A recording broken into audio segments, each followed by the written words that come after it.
Well, good afternoon from a rather wet and dreary London, and a warm welcome to you all wherever you are in the world.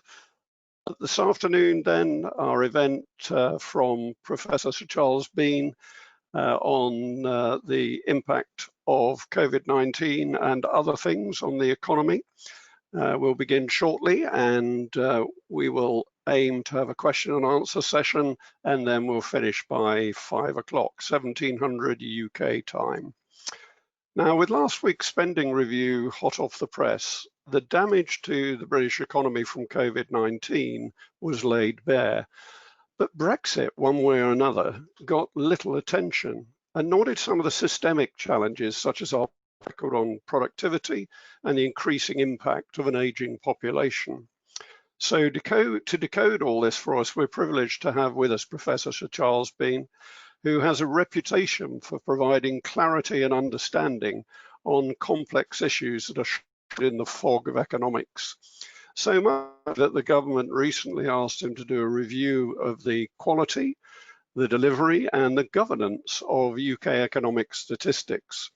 Charlie is currently a professor at LSE and a member of the Budget Responsibility Committee at the Office of Budget Responsibility. And previously had a 14-year Bank of England as successively executive and chief economist and then deputy governor for monetary policy. He's no stranger to international fora such as the G7 and the G20, nor to learned societies as a previous president of the Royal Economic Society. Who better then to enlighten us on COVID-19, Brexit, and the UK's prospects? Charlie, you're very welcome. Over to you. Thank you very much, Brian, for those kind words of introduction. Yes, just let me clear my screen.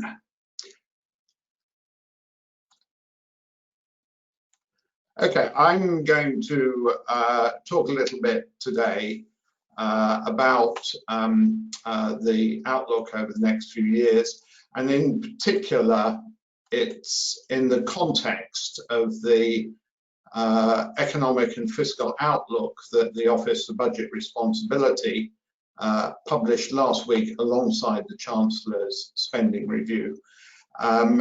It's worth me stressing that the OBR is an independent agency, so we were set up back in 2010 to provide independent forecasts for the government in place of the Treasury doing it. In the course of constructing those forecasts and our analysis, we take on board a lot of information from government departments, and in this case also from the scientists and public health officials who are engaged in fighting the virus. But ultimately all the assumptions and analysis in the report are our own. And it really goes without saying at the current juncture that the coronavirus pandemic is the most important determinant of and driver of the risks to the economic outlook. And I'm going to talk about the three scenarios that we presented in our report last week for different courses of the path of the virus, different consequences for the economy, and also the public finances. Those three scenarios all assume that the UK and the European Union come to an appropriate free trade agreement to replace the transition period when it ends on the 31st of December. But given the uncertainty about whether that will indeed happen, we also presented a variant showing what might happen if there is no deal and the UK reverts to trading on World Trade Organization terms on the 1st of January. So let me start by just giving a little background context on the impact of COVID on the major economies and the UK in particular. Some of these statistics I'm going to show are probably already familiar to you. The left-hand chart here shows weekly hospital admissions in some of the key European countries. The yellow line being the UK from the start of the pandemic up until now. I've chosen hospital admissions rather than cases, which tend to get perhaps more media attention because the expansion of testing means that cases don't give a homogeneous picture over the time period, but hospital admissions give you a better sense of how things have evolved over the year. You can see clearly all the European economies entering a second wave now. And UK, it's a bit less pronounced, say, than in Belgium or France, but nevertheless, a very significant second wave. The right-hand chart shows deaths per million across the main European economies. The UK has a relatively high number of deaths per million. We're not quite as bad as Belgium and Spain, but a pretty high death rate. But now switching to the impact on the economy, what was notable about the UK is that we introduced tighter restrictions, the lockdown in March, a little bit later than some other countries, and maintained it at relatively high levels for longer. The Black Bannock School in Oxford have developed an index of the severity of health restrictions, and this left-hand chart with the UK again picked out in yellow shows you the average intensity of those restrictions during the second quarter when there was the sharpest reduction in activity. So again, the UK has ended up with relatively strong health restrictions and also lasting for relatively long. And it's therefore not too surprising that we've suffered one of the biggest hits to activity. So the right-hand chart gives you the contraction activity in the second quarter. If you look peak to trough, which is January through till April, it's actually a 25% fall for the UK. So the story is the UK has had a big virus hit and a big GDP hit and relatively strong measures imposed. Now, as the health restrictions were eased through the late spring and into the summer, so the economy bounced back. This chart shows you a monthly GDP measure. That's the black line is the current outturn. Back in the summer, we produced something called the Fiscal Sustainability Report, which included some projections of the outlook, taking on board the virus, which we haven't been able to do in our last previous forecast, which was closed back in February ahead of the March budget, or the March statement, I should say.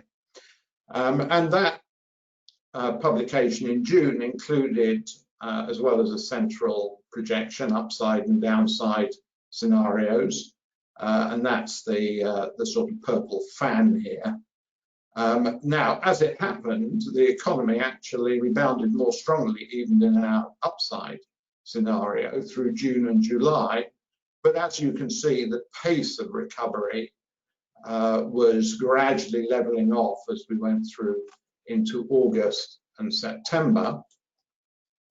And then looking at more recent data, this shows essentially real-time data that Google collects from smartphone information about activity in the retail and recreation sectors. And you can see that actually across all of the economies here, they were starting to contract again. This series, it should be said, that actually has quite a good correlation with the official GDP figures or the relevant sector of the economy. So it's quite a good indicator. You can even see some little bobbles here. So this is as the Chancellor's Eat Out to Help Out scheme came to an end, a lot of people going out. And then just before lockdown, a lot of people took advantage to go out for one last meal or whatever. And then with lockdown, so you get a sharp reduction in activity. France, the second lockdown coming in a little bit before the UK. So some clear signs that the economy was slowing even before the second lockdown was introduced on the 2nd of November. Now, in terms of thinking about the future, where we go from here, first of all, on the epidemiological front, the first question is how effective the lockdown has been in reducing case numbers. There's some information that's been produced today by the Imperial College REACT group suggesting that it has significantly reduced case numbers, but they're still relatively high. But it has at least made a significant dent in case numbers.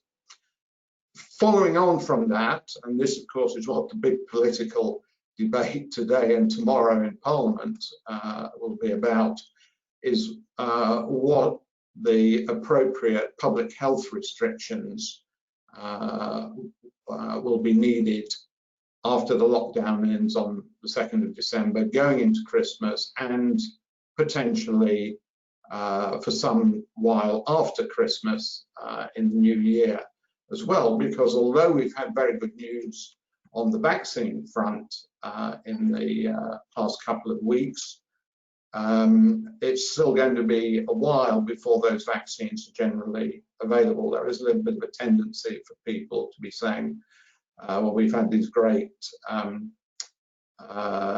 results from the vaccine developers, it's all over. It'll be a considerable while before those vaccines are ruled out. We were closing our forecast, the numbers I would show you, just as the Pfizer, BioNTech and Moderna news came out. The good news on the Oxford AstraZeneca vaccine actually came out the day after we put the publication to bed. But since our central forecast assumes that it would indeed become available, it doesn't greatly change the picture.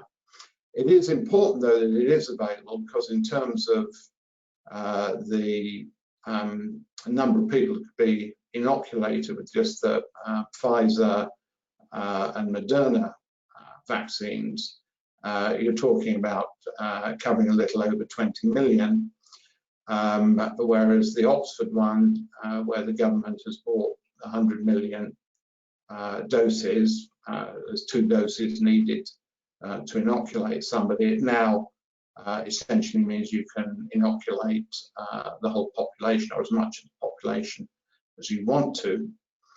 The key thing, though, will be the logistics of how quickly they can be rolled out. The Pfizer and Moderna vaccines are both somewhat difficult to deal with because they have to be stored at very low temperatures, minus 70 degrees centigrade, until they're batched up for use, whereas the Oxford vaccine is not so demanding. It can be stored in regular freezers and things like that.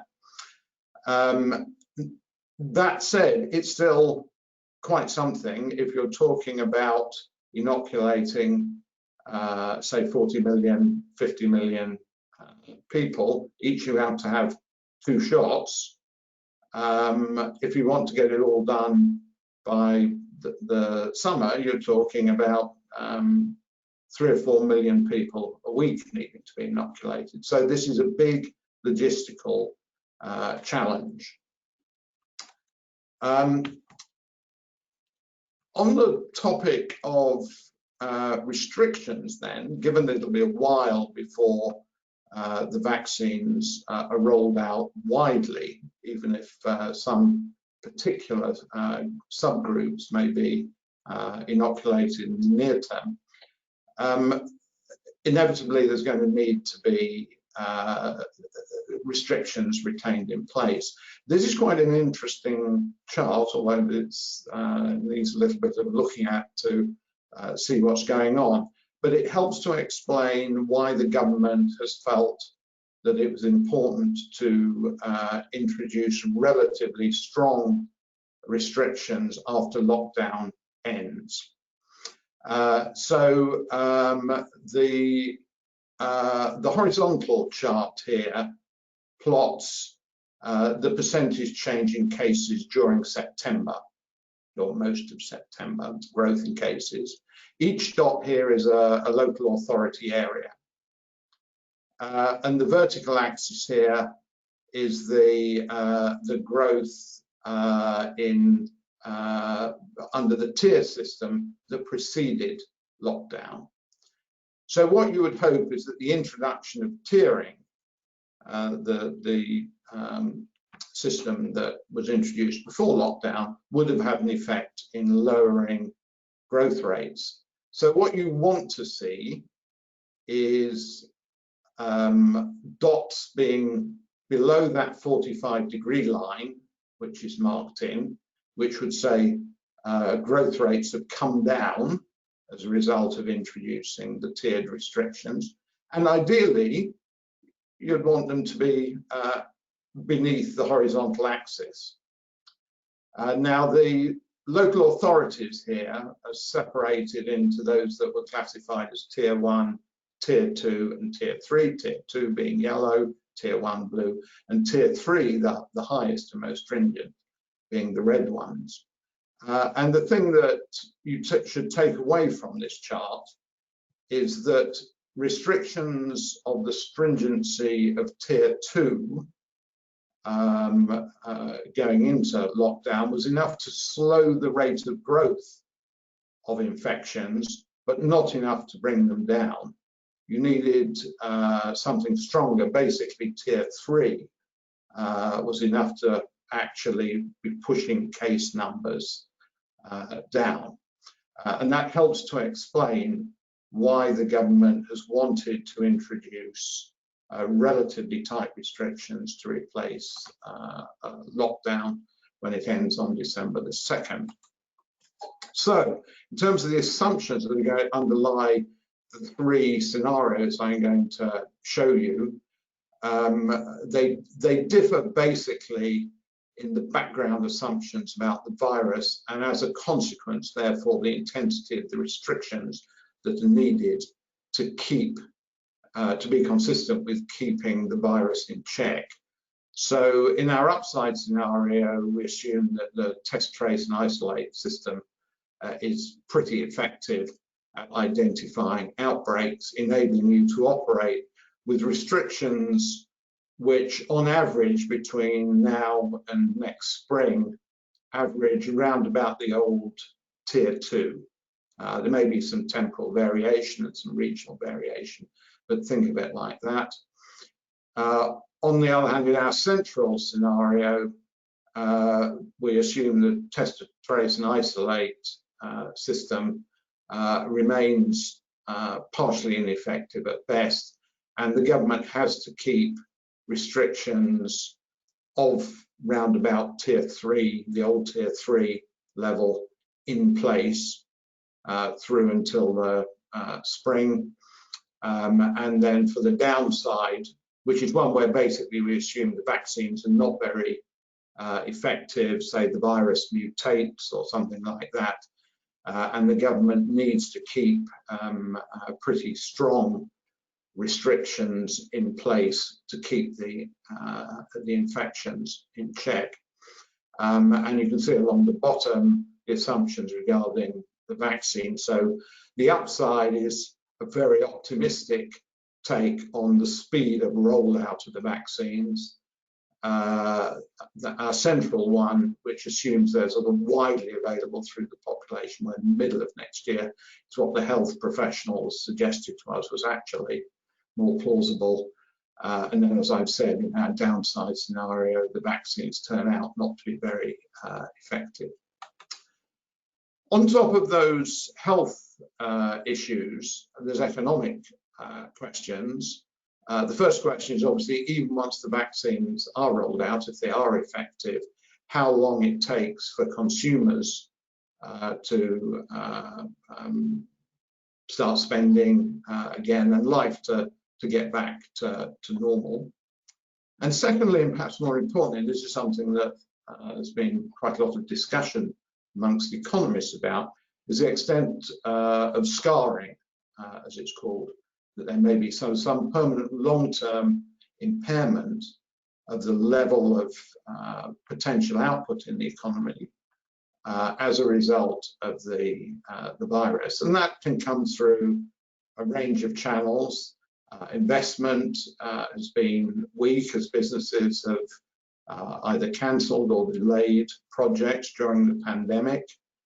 There's the risk that there may be perfectly viable jobs and businesses that are destroyed. Now, obviously, the government's interventions, things like the furlough scheme and the loan guarantee schemes that it's introduced, have been designed to minimize that scarring, but it's reasonable to think that there will indeed be some of it. Thirdly, there's going to be some businesses that come out the other side of the pandemic carrying much higher debt, and we know that that tends to weigh on investment and innovation. Fourthly, changing patterns of work. One of the things that the virus has obviously encouraged businesses to do is have more of its labour force working from home. There's likely to be less business travel in steady state, as businesses have realised, well, they can sometimes get by with a Zoom meeting or Skype or whatever it may be. The one thing I would say personally, having participated in lots of webinars, is that I see them as a pale imitation of the real thing. And if you want to get people around interacting, which is a key to innovation, I think you actually need people physically in the same space. There'll also be shifts in the pattern of demand. We've seen an acceleration in the shift away from the high street to online retailing. And then finally, the working population is likely to end up smaller than it would otherwise be, partly because the pandemic has discouraged migration, and we're typically a recipient of migrants, and we've seen migration drop off sharply. And those migrants who would have come here if the pandemic hadn't happened won't necessarily show up later. And then finally, some older workers, people like me, may well be prompted to think, well, I'm more aware of my mortality. Maybe I want to retire a bit earlier than would otherwise have been the case. So there's a number of channels that you can point to why there might be some permanent effects on the level of output relative to what it would otherwise have been. And our three scenarios assume respectively no scarring, which is the best possible outcome I think you could hope for, 3 or 6%. 3 is pretty much the average of what outside analysts like the IMF, the World Bank, forecasters in the city, academics and so forth have come up with, but there's quite a wide range. And the IMF, for instance, have as high as 5%. So we think, a 0 to 6% range makes a certain amount of sense. So that brings me to the GDP forecasts. The yellow line is what we were forecasting back in February ahead of the Chancellor's March statement. So this was essentially pre-virus. At that stage, we expected the virus to be mainly contained in Southeast Asia with not very much effect on us. And almost as soon as we published, that was out of date. So our first realistic stab at this was what we produced in July, and the central scenario is that purple line there. The black line's what's actually happened to output. In our upside scenario, output's pretty flat over the current quarter, reflecting the impact of lockdowns. And then the assumption is that restrictions are able to be eased markedly in the first part of next year, and the economy recovers quite strongly, regaining its pre-virus path because there's no long-term scarring in that particular scenario. Now, central scenario now looks like this blue line with output falling about 3% in the fourth quarter, then beginning to recover in the first quarter, and gradually recovering through the year as the vaccines are rolled out. And then our downside scenario, which, as I say, embodies an assumption that the vaccines are effectively ineffective, and we have to learn to live with the virus, requiring more substantial reorganization in the way the economy functions, is given by that bottom dashed line. And the blue swathe maps out, obviously, a range of intermediate possibilities. And I should stress that you can mix and match short-term scenarios with longer-term consequences. So we might have a deep hit in the near term, but very little long-term scarring, which would involve doing something like that. Or you might have quite a quick rebound, but going to somewhere that lies permanently below the pre-virus path. And there's a lot of uncertainty about this. We don't know what's going to happen. Anybody who claims to know what's going to happen, you shouldn't believe.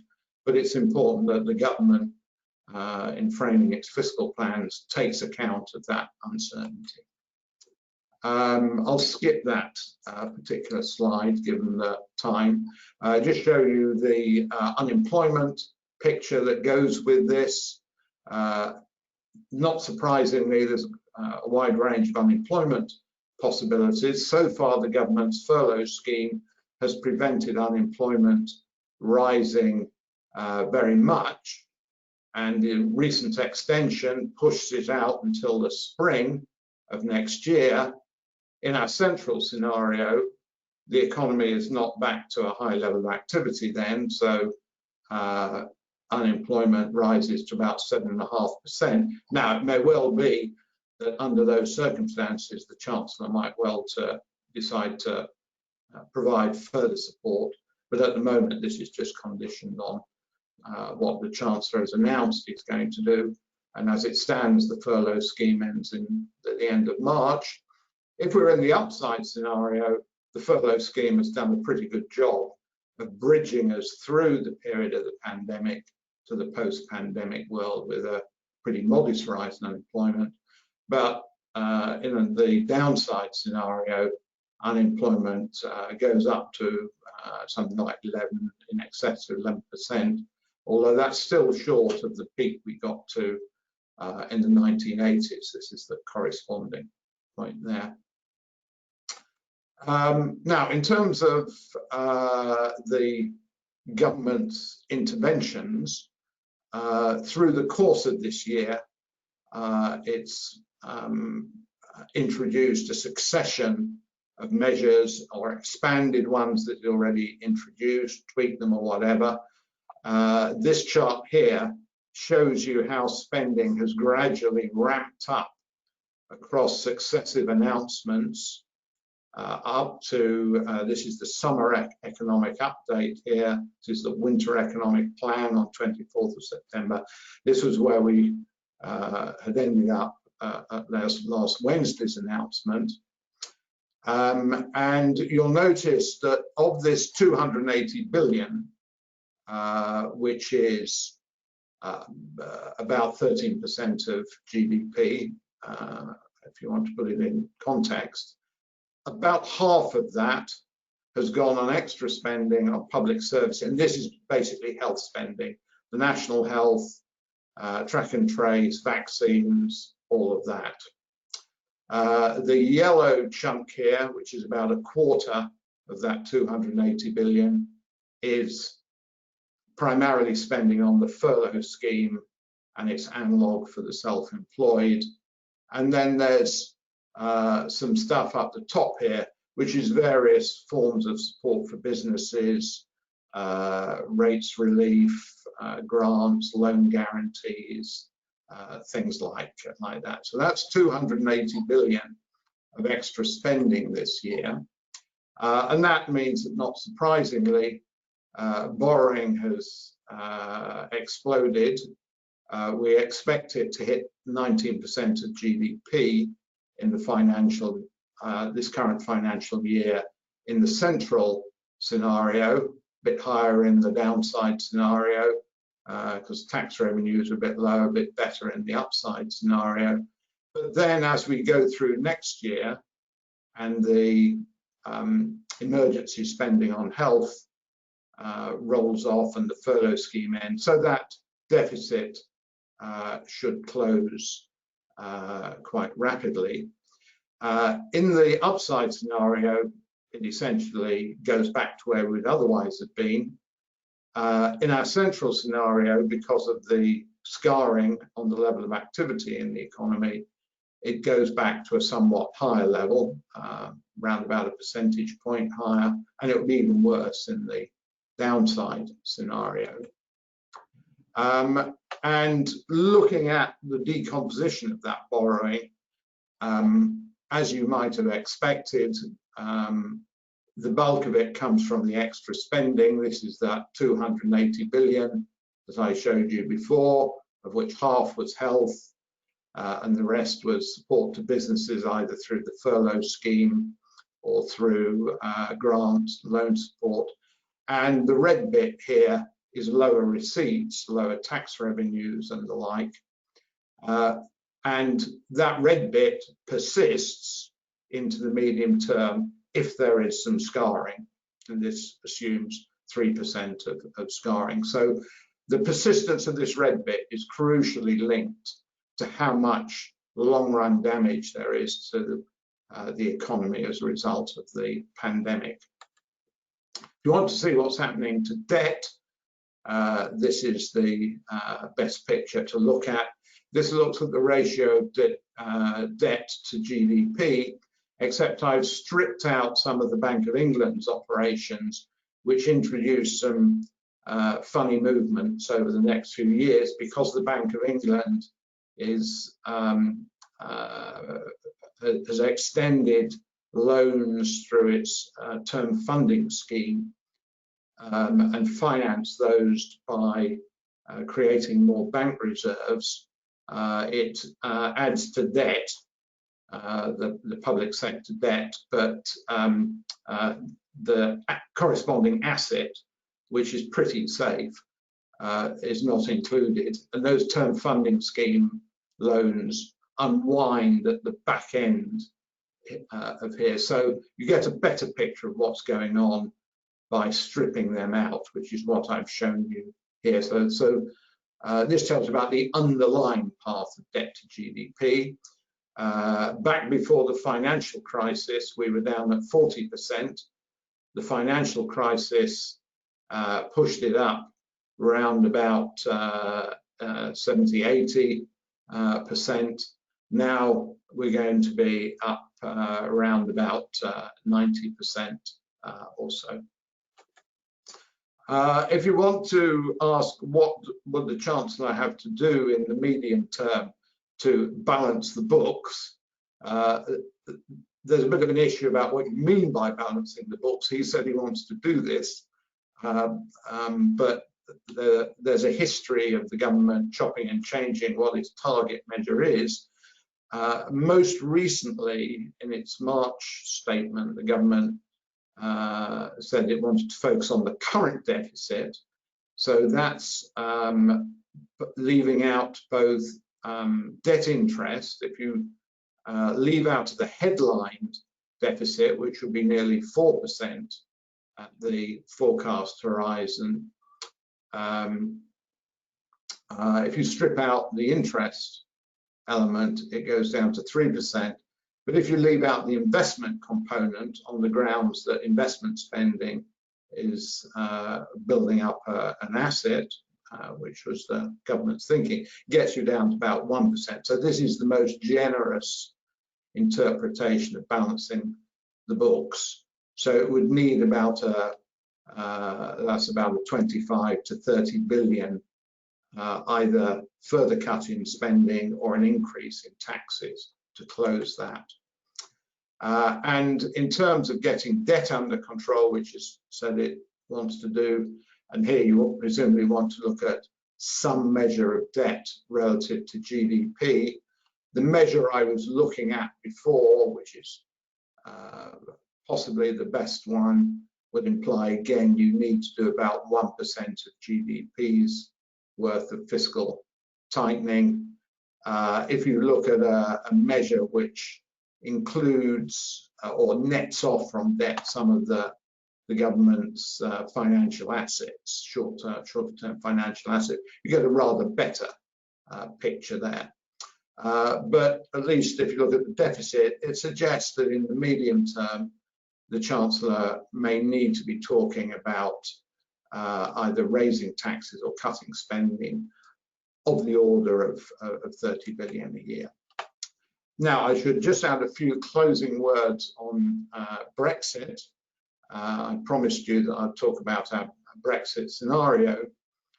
There's lots of different analyses out there of the impact of Brexit on the economy, on trade and GDP. This table here reports a range of studies, some done by organizations like the International Monetary Fund and the OECD, some done by academics, some done by research institutes like the National Institute for Economic and Social Research.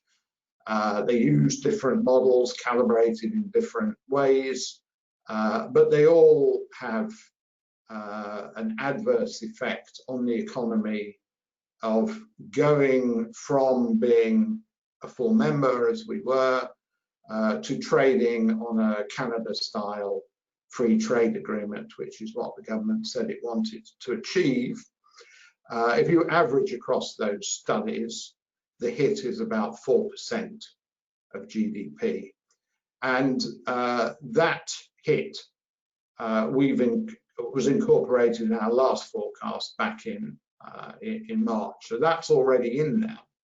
And then the question is, what additional damage would a no deal and the UK reverting to trading with the EU on World Trade Organization terms mean? Happily, these bodies have also done estimates of the impact of trading on those terms. Again, variations across the studies, but an average of around about a -6% hit. So an extra 2% hit from ending up with no deal. And I mean, we haven't tried to do our own separate modeling of this. We've basically taken the work that outsiders have done and applied that. Before doing that and showing you the results, one question to ask, though, is to what extent might the effect be bigger because it's being layered on top of the coronavirus shock? And an important thing that makes you think it's probably largely additive is that the COVID shock has impinged on sectors where there's a lot of social interaction, the non-tradable sector of the economy, education, restaurants, transport, so forth. Whereas the trading arrangements are going to impinge primarily on the tradable parts of the economy, the parts of the economy that export and import, so manufacturing, agriculture, and so forth. What this chart does is basically compare estimates of the sectoral hits with the overall GDP hit for the coronavirus shock, which is the blue bars, and for a no-deal Brexit shock, which is the yellow bars. So finance and insurance, the city gets particularly badly hit under a no-deal Brexit, but was relatively unscathed by the COVID hit. Agriculture actually arguably benefits because of the introduction of the tariffs on European produce. So the bottom line from this is that it's different parts of the economy which get impacted by no deal Brexit than those primarily hit by the pandemic. So it's probably reasonable to regard the two as being additive. And this shows what the consequence of layering that 2% hit on would be. In the short run, we think a large part of that 2% would be disruption effects and so forth. But as you go further out, more of it is represented by restructuring of the economy to reflect the fact that the extra obstacles to trade, particularly non-tariff barriers, it's not so much the tariff barriers, impede the effective exploitation of comparative advantage.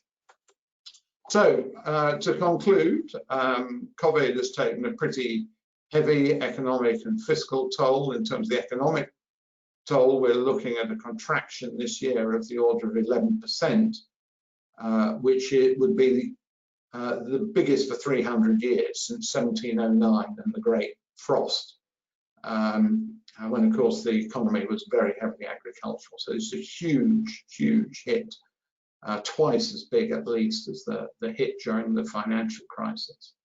And a very big fiscal toll was the budget deficit getting up close to 20% of GDP. Next year looks better, particularly in the light of the good news about vaccines, but the economic cost associated with this obviously depend upon the precise way the public health response pans out, the restrictions that succeed lockdown, how effective test and trace is, how quickly the vaccines are rolled out, and also on the economic policy response. There's a lot of support to workers and firms, as well as expenditure on the NHS. The expenditure on workers and firms has been designed to try and minimize scarring, but almost certainly there will be some of that. And at least on our central scenario, the Chancellor would be looking at needing to raise at least 20 to 30 billion in the medium term to balance the books. And if we do end up with a no-deal Brexit, then that means output would probably be about 10% lower than it would otherwise have been, and it would worsen the borrowing picture by about another 10 billion. So at that point, I will finish and turn it over to questions.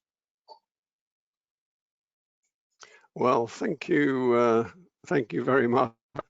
That was a sobering set of conclusions for sure.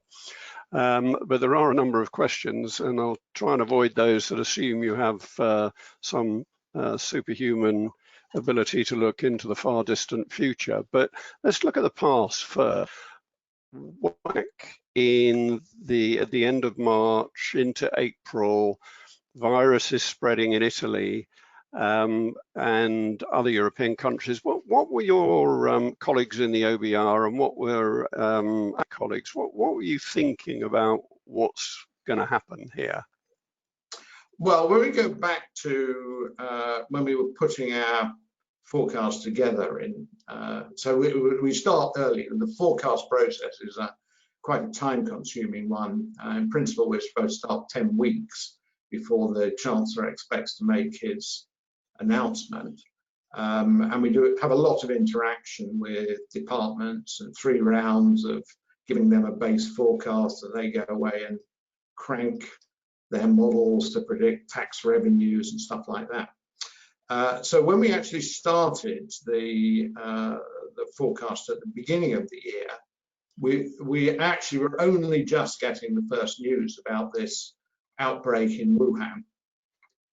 And at the time, we were thinking, well, this will maybe be like the first SARS outbreak, which was largely self-contained in terms of its impact in Southeast Asia. And it really was literally as we were finalizing things that actually it became clear that this was a pandemic that was going to spread to Europe, almost certainly to the UK. So the first cases in Italy were starting to come through in February and so forth. And I have to say, probably our forecast that was published in early March will go down in history as one of the most catastrophically awry forecasts ever. Now, you know, we knew when we were publishing it, and the Chancellor quite recently on the day was saying, well, you know, it obviously doesn't carry much value because things are evolving so rapidly. And the thing about this pandemic is that things have changed so rapidly, both on the epidemiological front and also, for that matter, on the economic front. You know, there's you saw I think it's 14 different sets of policy announcements the Chancellor has made, continually racking up the expenditure. We've been trying to get real-time indicators to see how the economy is developing, because the official statistics come out with a significant lag. And you know, you really are struggling to keep up. Now, I was at the bank during the financial crisis and dealing with the aftermath of that and the Great Recession. I thought that was taxing, but this is sort of an order of magnitude even beyond that. We really have had 2 once-in-a-lifetime events happening, you know, within a little over 10 years. Yeah, and what would you say about the assertions that the economy was more vulnerable in these circumstances because of the proportion that is essentially service-based compared with, say, other developed economies like Germany and the US? I mean, is that a fair charge? Well, there's some validity when you compare it with Germany, but in some ways Germany is more the odd one out.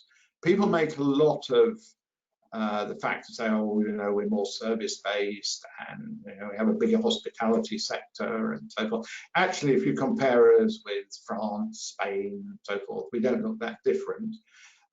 We do, of course, have a bigger finance sector. That's one area where we're, say, very different from many of our European partners. But that hasn't been particularly relevant to the pandemic hit. And in particular, the chart I showed of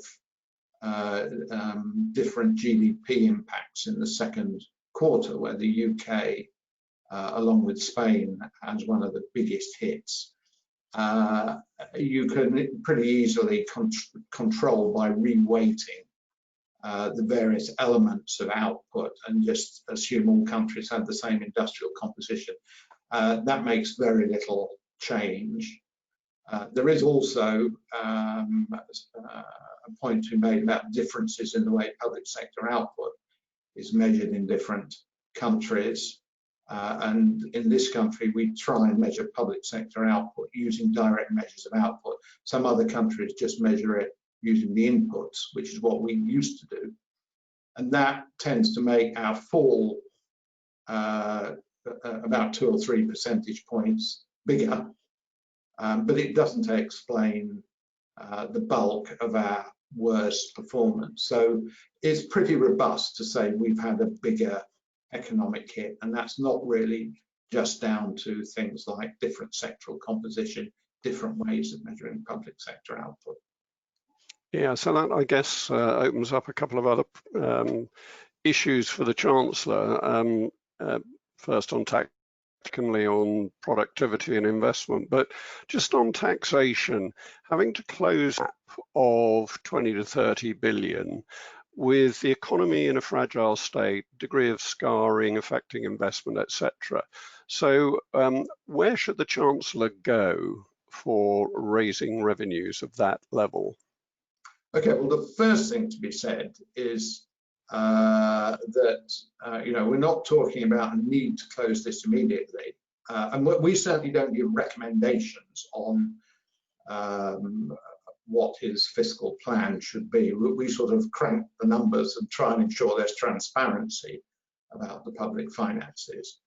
But economists pretty universally would say now is not the time to start talking about tightening fiscal policy. Wait until the pandemic is out of the way, the economy is recovered. A lot of the deficit will just go away naturally because the emergency spending on the health sector and the emergency support for businesses and jobs will disappear. And then the question is, what residue is left there? It is, I think, sensible to be thinking longer term that in normal times, you really want debt to GDP to be on a declining trajectory. The big picture is that debt goes up in war and down in peace. And you can think of the financial crisis and the pandemic as like 2 wars. And that's because it makes sense to, when you have these unusual short-lived demands, to borrow and share the burden of that across generations. But it will be important, I think, once the pandemic is past, to get the debt to GDP ratio gradually drifting down, and that helps to build up space for the next bad shock when it comes along, and let's hope it's not only 10 years away. The other thing that's worth feeling in, which is why it may not be quite so urgent to take action, is of course the cost of borrowing at the moment is extremely low. Long-term interest rates are at historic lows. Now, it may not always be thus, and the government will be unwise to assume that they will be maintained indefinitely, but at least in the near term, it does make sense to borrow because the rates are so low. And that brings me to investment. I mean, where was the UK going in terms of productivity in, say, 2019? And what's going to be the longer term impact on that battle for productivity, particularly given the potential for scarring, etc.? Yeah, well, that's the really big question behind this. And you had originally invited me to come and address the Royal Aeronautical Society back in the beginning of this year. And I anticipated spending a lot of time talking about this because back in the end of last year, early part of this year, that was the big question. One of the big puzzles is why productivity growth has been quite so weak over the past decade or so. If you look at where output would have been if it had just continued on its pre-financial crisis trend, it would have been not far short of 25% bigger. And that's basically weak productivity growth. And we have some explanations for what's going on there. It's worth saying it's not just a UK phenomenon. it's observed in many other countries. It's perhaps clearest in the UK, but it's visible in other countries. And it's worth saying that certainly in the US, the slowdown predates the financial crisis. So it's from about 2003-04. Initially, we thought the weak productivity growth was just a hangover from the financial crisis.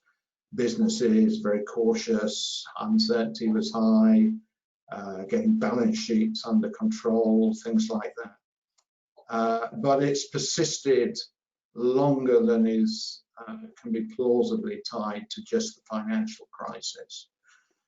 There is one view that this is because basically we've run out of the big ideas like electricity, the internal combustion engine, electronics, computers, and so forth.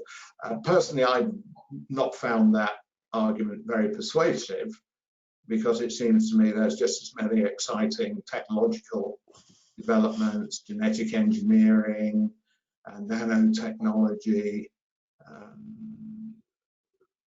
quantum computing, you name it, around. So I'm not personally a techno-pessimist, but there certainly are some people who attribute to that. There are others who suggest that it's related to increased market concentration in some key industries, particularly in the US, and that may have a part of the story. Yeah, you're absolutely right about the potential for technology, particularly in this sector, where we see the convergence of artificial intelligence, machine learning, electrification, changing the face of what an airplane will look like, never mind about how it's powered with hydrogen or whatever. But that was a really interesting delve into the murky world of economics. And as ever, you made it so clear and so easy to understand. I don't know whether the subject deserves its sobriquet of the dismal science, but while the analysis is pretty dismal, there's nothing dismal at all about your ability to make it clear and really drive the points home. So really grateful for that. It was terribly valuable. I notice amongst our participants quite a lot from the city, the insurance end, the lawyers, etc. So clearly they find this a very useful factor in mapping their own futures. Thank you very much for that. Really grateful. You're welcome. And as we look into our own future, then coming up shortly for corporate partners is Mike Clark, who is well known to us, previous Director General of RUSI, the Royal United Services Institute, middle of December, and talking 14th of December, in fact, talking about the integrated review, which we anticipated would have been announced within the same session as the spending review. Actually, Defence got its settlement early, and the review is still a year, but there's plenty of indicators as to what's going on. So Mike will unpick those for you. Bookings open now on the website. And then that's the last one for 2020. 2021, and with a look at the future for the UK and globally, in fact. 18th of January, it's Professor David Edgerton, is the Professor of the History of Science and Technology and also Professor of Modern History at King's College. And he's specializing at the moment in terms of the longer-term institutional and sociological impact of the COVID pandemic. So that should be very interesting. And to February, 22nd of February, Chris Stark, who's the Chief Exec of the Committee on Climate Change, who is going to talk about their 2020 report, specifically as it applies to aviation, which he told our recent conference there's very much in their sights. And their report actually is published in about a week's time, scenario-based again, very interesting, and we'll certainly enjoy what he has to say. So there's other events as well. We've got one more virtual conference before the end of the year, the Air Power Conference next week. And we've got a symposium immediately following that, the Aerospace Medicine Symposium, all available on the website, or if you email the corporate partner team, they can help you out. So finally, thanks again, Charlie, for that great presentation and discussion. Thank you to our participants and viewers for attending today. We really are grateful for your interest in what is a very important subject. So with that, we now do a stately wave and say goodbye before the screen goes blank. So goodbye. Goodbye. Thank you.